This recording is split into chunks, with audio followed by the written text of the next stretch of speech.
Saudara, tragedi jatuhnya seorang perempuan dari lift Bandara Kuala Namu 24 April lalu mengejutkan banyak pihak. Kenyataannya bahwa Aisyah ditemukan 27 April, 3 hari setelah dilaporkan hilang, semakin membuat keluarga bersedih. Mengingat bahwa mereka sebenarnya sudah mencari sejak Aisyah dinyatakan hilang dan mungkin nyawa korban masih bisa tertolong jika saja saat itu ia langsung ditemukan. Melihat fakta dari rekaman CCTV lift tempat korban terakhir berada yang berada di masyarakat, aspek keamanan lift di Bandara Kuala Namu pun dipertanyakan. Menindaklanjuti kasus ini, saudara, keluarga korban Aisyah Sinta Dewi Hasibuan melaporkan 6 perusahaan yang diduga bertanggung jawab atas peristiwa jatuhnya korban dari lift Kuala Namu ke Barreskrim Polri. 6 perusahaan itu dilaporkan atas dugaan kelalaian dan kealpaan.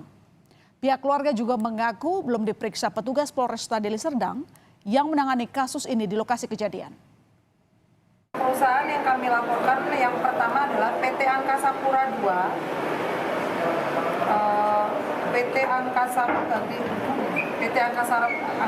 II, PT Angkasa Pura Solusi, PT Angkasa Pura Aviasi, GMR Airports, GMR Consortium, dan Airports de Paris. Oke, dan mari kita lihat kembali. Inilah rekaman CCTV pada saat korban Aisyah Sinta Dewi Hasibuan berada di dalam lift Bandara Kuala Namu 24 April 2023. Dalam rekaman CCTV ini, saudara, Aisyah yang fokus melihat pada satu pintu lift tidak tahu bahwa terdapat 2 pintu lift di lokasi tersebut. Aisyah tidak melihat jika pintu lift di belakangnya terbuka dan sekitar 23 detik kemudian pintu di depan Aisyah juga terbuka. Namun ternyata tidak berhenti di lantai yang tepat sehingga ia pun terjatuh.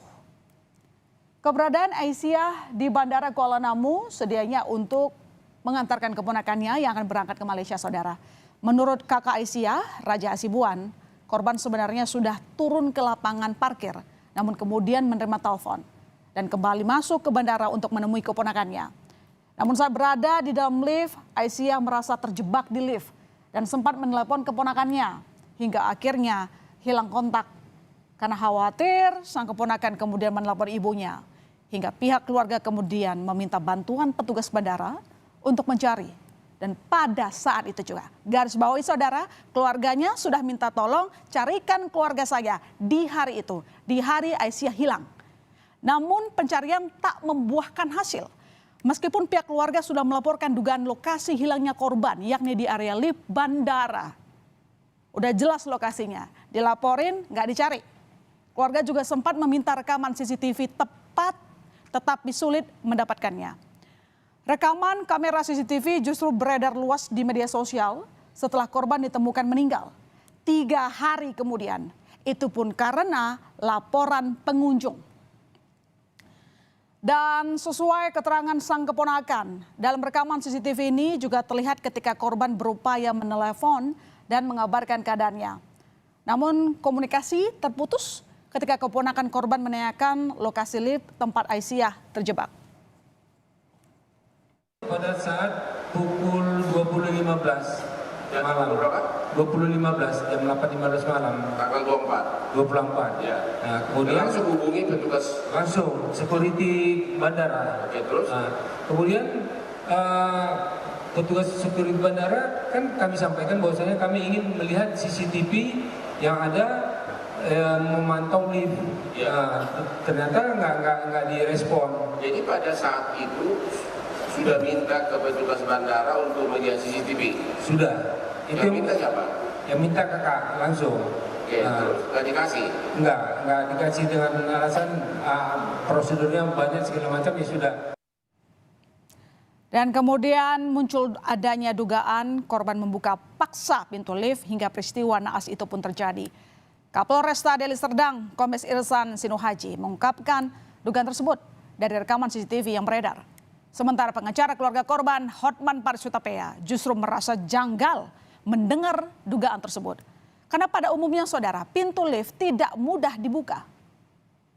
Lantai yang dia tuju Dia berdiri pada pintu yang ternyata yang buka di belakang gitu. Dia panik, itu kita lihat ya di CCTV ya. Dia panik, dia akan paksa, dia panik, kemudian dipaksa buka, terus dia melangkah jatuh ke bawah. Itu dari CCTV yang kita lihat. Tuduhan-tuduhan bahwa seolah-olah almarhum membuka paksa itu sangat tidak masuk di akal, karena kan dia cuma pencet-pencet doang kan, ya. Harusnya kalau memang itu pintu sebelah itu ada rongga terjun bebas ke bawah, harusnya itu lift tidak boleh terbuka. Sementara itu, tim laboratorium forensik Barreskrim Polri bersama Lafor Polda Sumut melakukan olah tempat kejadian perkara di lift Bandara Kuala Namu di Deli Serdang, saudara. Pemeriksaan mencakup teknis lift dan kondisi lift di lantai 1 dan 2 Bandara Kuala Namu. Lantai 1 merupakan lokasi di mana jenazah korban ditemukan di bawah lift. Pemeriksaan juga dilakukan pada bagian panel listrik lift yang ada di bagian dalam dan luar lift. Kemudian tim Lafor naik ke lantai 2 dan memeriksa bagian tombol-tombol lift.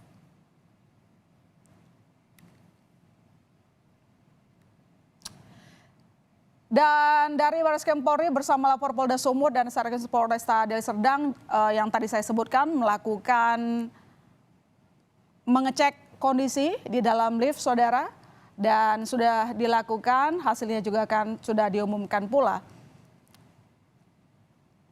Tim Lafor juga memeriksa bagian celah antara lantai dan lift di pintu seberang yang menjadi lokasi jatuhnya korban. Dan kalau kita lihat, saudara, celah yang berada di lift Bandara Kuala Namu ini cukup lebar.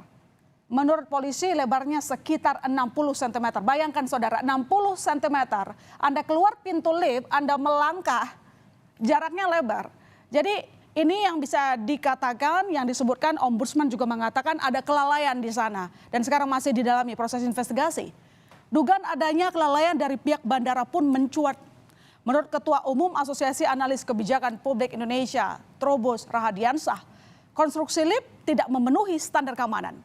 Mengingat seharusnya pintu lift tidak dapat dibuka dengan mudah. Dan buntut dari kasus ini, 5 orang personel Bandara Kuala Namu dinonaktifkan. 2 diantaranya merupakan pejabat senior manajer teknik dan 3 personel security yang membidangi CCTV. Hal tersebut disampaikan Direktur Utama PT Angkasa Pura Aviasi Ahmad Rifai melalui Head of Corporate Secretary and Legal PT Angkasa Pura Aviasi Dedi Al-Subur dalam siaran persnya. Dan sedangkan mengenai rekaman CCTV yang beredar, pihak bandara mengaku saat pengecekan CCTV sempat terjadi kendala pada CCTV di area lift. Keluarga pun sempat melihat CCTV tetapi hanya berada di area luar lift atau area bandara yang lain.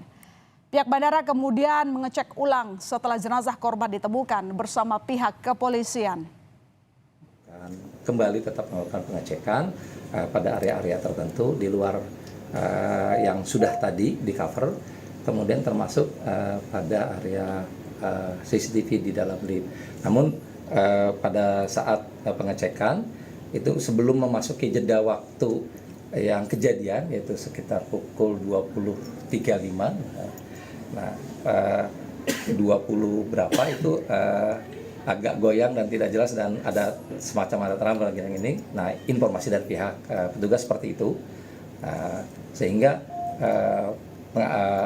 proses pemantauan beralih kepada area yang lainnya.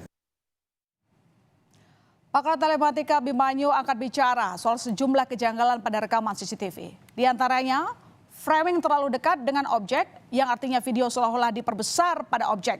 Padahal tujuan CCTV untuk merekam seluruh area lift. Kedua, jenis CCTV yaitu dom seperti tertera dalam CCTV harusnya bisa menjangkau area lebih luas. Bukan hanya terpusat pada satu arah seperti yang terlihat di CCTV yang beredar, saudara. Kemudian tanggal yang tertera pada rekaman CCTV bukan merupakan tanggal asli kejadian, melainkan tanggal di mana rekaman tersebut direkam ulang. Lalu rekaman yang terputus-putus. Semestinya rekaman CCTV akan menunjukkan tayangan aktivitas secara penuh. Namun dalam rekaman CCTV yang beredar justru terlihat terputus-putus adegan demi adegan. Sementara hal lain yakni fakta soal lift yang menuai pertanyaan. Seperti terdapat celah yang cukup lebar di pintu keluar lift yakni sekitar 60 cm. Kami ulangi lagi 60 cm. Perlu kita garis bawahi. Secara umum, celah ini terlalu lebar di bagian pintu depan ataupun pintu belakang lift. Dan kedua, pintu lift mudah terbuka meski tidak di tempat yang tepat. Hal ini menuai pertanyaan akan faktor keamanan jika pintu sebuah lift begitu mudah dibuka, bahkan oleh korban yang bertubuh tidak terlalu besar. Saat ini hanya mampu dibikin zoom, berarti ada suatu kesalahan. Dan ini pasti bukan suatu kesalahan setting belakang, ya, karena ini CCTV ini sudah dipasang dan bandara sudah ada bertahun-tahun. Berarti semuanya implementasinya ini juga pakai standar kan, apalagi untuk bandara sekelas yang kayak di Kuala Namu, itu coverage-nya semuanya standar di semua tempat. Kenapa pas di sini yang diberikan kepada media itu kenapa cuma sepotong? Ada yang berupaya ditutupi. Sementara itu, Ombudsman RI Perwakilan Sumatera Utara menduga adanya kelalaian dalam perawatan sarana dan prasarana bandara, terutama lift, yang mengakibatkan hilangnya nyawa seseorang. Dugaan ini muncul setelah bersama petugas dari otorita bandara melakukan sidak ke terminal bandara Kuala Namu, memeriksa kondisi sejumlah lift yang ada di terminal keberangkatan dan kedatangan bandara Kuala Namu. Lantai yang tidak boleh buka, terbuka pada saat yang tidak, di lantai yang tidak pas. Ya. Gitu. Jadi ada kesalahan. Ini kan ke situ. Ya. Ini kan dugaan kelalaian dalam yang sementara dalam perawatan sarana dan prasarana bandara, terutama liftnya, ya kan? Nah di situ kelalaiannya, ya kan? Mestinya harus ini tidak boleh terjadi sebagai sebuah bandara yang penyelenggara pelayanan publik. Mereka ini bertanggung jawab wajib memberikan sarana yang